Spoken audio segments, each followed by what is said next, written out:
For so long, the labor theory of value has baffled me in two ways. One, what exactly most people mean by a labor theory of value, and two, why they would hold such an idea.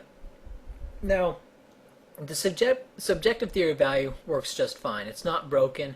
With it, you can explain why capitalists earn money, why there is more profit in new industries, and why in any given industry profits tend to fall in the long run. Of course, with the subjective theory of value, it requires marginal utility to explain why diamonds are worth more than water. Thus, the STV was a bit weak prior to the advent of marginal utility, and since marginal utility, labor theories of value, such as those of Ricardo, Smith, and Marx, have been sparse. Really, any labor theory of value is an antique from pre-marginalist economics. Marxism is Neanderthal economics, a dead end that is only kept alive today by the desire of narcissistic Starbucksers to appear different.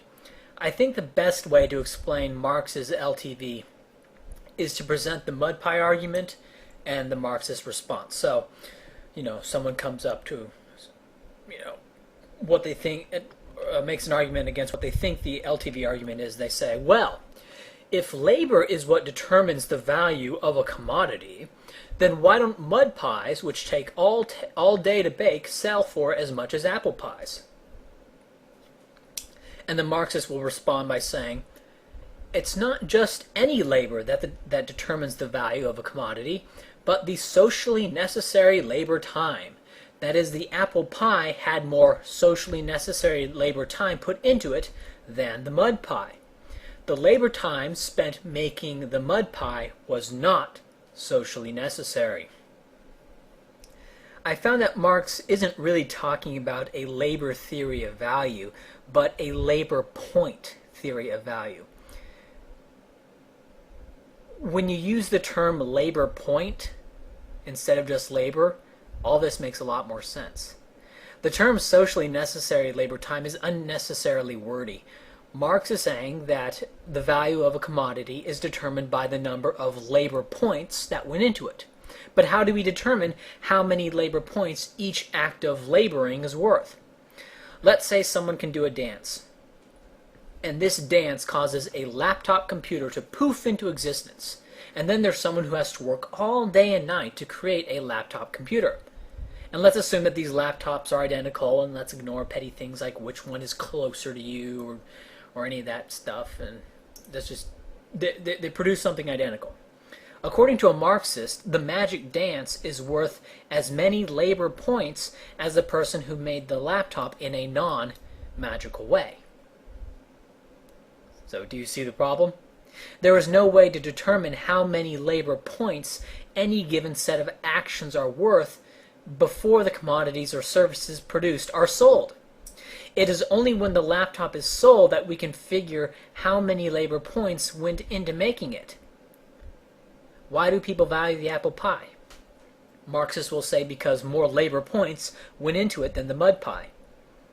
But what determines a labor point? Joules of energy produced? Hours spent working continuously, with a working and continuous being somewhat ambiguous? No, it can't be either of those, because that would make the mud pie argument valid. What determines what actions earn labor points is if the actions produce something that is valued by others. In other words, labor is not fundamental in determining value. And this brings me to my core, and it should be the final criticism of any labor theory of value, and that is causation. I value the laptop because of the characteristics of the laptop, not the labor that went into it. LTV pushers will try to divert you from this point if you make it, right? And talk about the socially necessary labor time being labor which produces produces a product with the characteristics that I value. But that's a diversion, right? Because the key is causation. You can define labor that produces nice things as socially necessary or worth multiple labor points, but it's meaningless unless you can determine what actions are worth labor points before what is produced is sold. You have to be able to say that action is worth 300 labor points. and thus will be valued at $300 or whatever a labor point is equivalent to.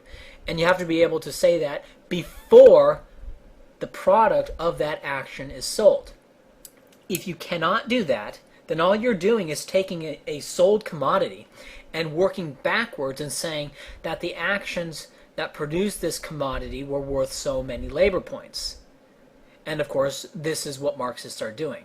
No Marxist would say labor per se is fundamental, as that would make the mud pie argument valid, but they claim labor points are fundamental. But labor points are just a reflection of the subjective valuation of the product of labor. And so subjective value is fundamental. Labor points, or socially necessary labor time, are not fundamental. Every time you pay for something, that money is going to someone.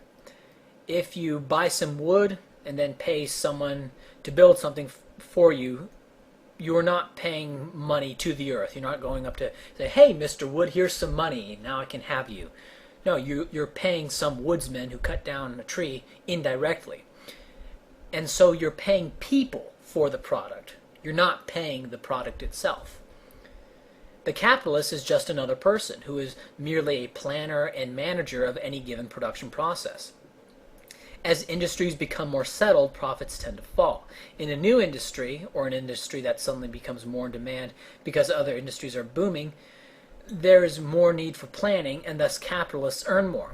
This attracts more capitalists. For example, companies that become more profitable have their stock values go up as more and more people wish to become a part-time capitalist in a given industry that has a lot of profit. Ironically, even if we use Marxist labor points, we can still say that the capitalist plays a role in the production of something. Let's take a really simple example to illustrate this. One man producing yarn. The capitalist acquires the tools, cotton, the building, and whatever else. This all costs $10,000 a year.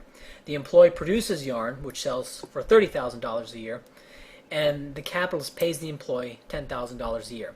Now, this is an unusually high amount of profit that capitalists don't get away with in the real world, but a Marxist would say that the capitalist is sucking away the value of the employee to the tune of $10,000 a year.